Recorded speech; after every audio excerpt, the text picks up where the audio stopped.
Today we are looking at basic materials that you can use to start your study of Hebrew and translating scriptures.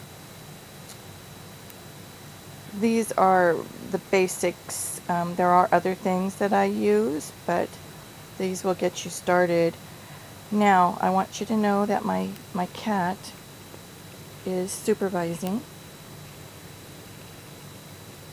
and he is being very good because this is my second attempt at this video. It's a little hard. I'm afraid that I can't show you pages within the books because they blur. But the first thing that I have is the Tanakh, and I get my books mostly at Barnes & Noble's.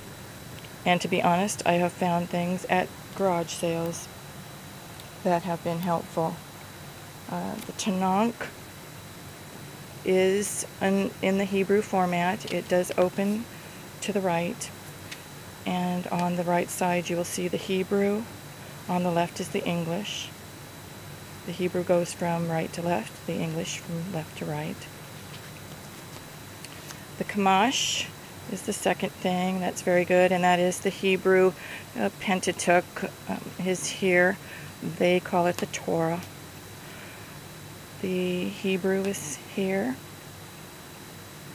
They're wonderful footnotes. They're priceless. Give you a lot of information. The English is on the left page.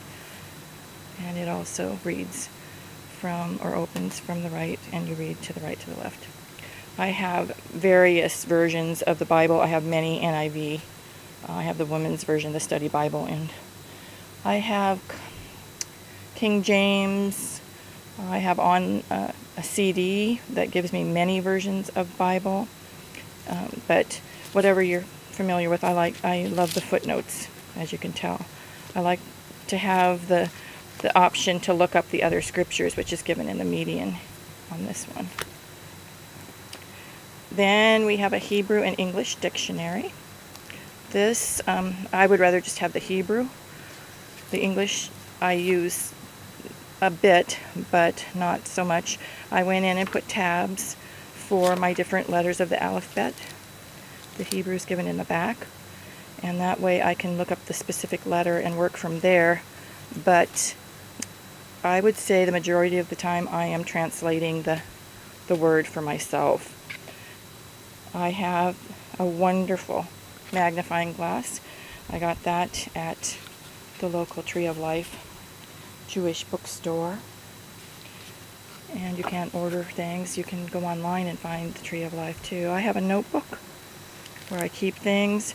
This is a card that it's a easy to handle card with all the alphabet, the letter, the meaning,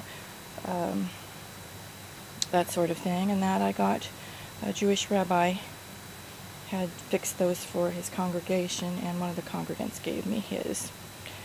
Then I made a list of all of the letters on my keyboard for my computer. I do write prayers in Hebrew for myself so that I can translate and do the right key. Many notes for myself. You could include in that notebook a chart, like some of the charts that you see online. This is one that was given to me in a book, and I just enlarged them.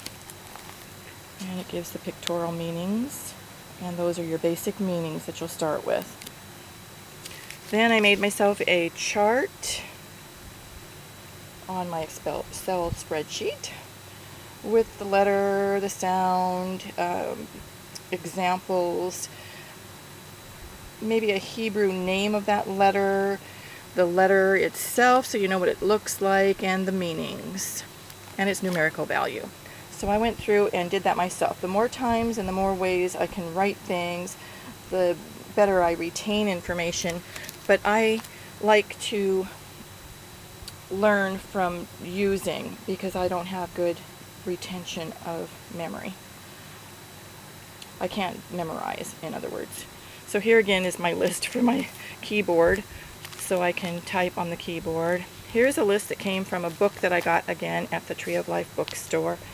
This is a little book that gives you all the letters, their meanings. And on the inside, you can see where I've practiced a little bit. I put and I tell where I put it. I put it in the Readings Workshop. Gives you lines to write on.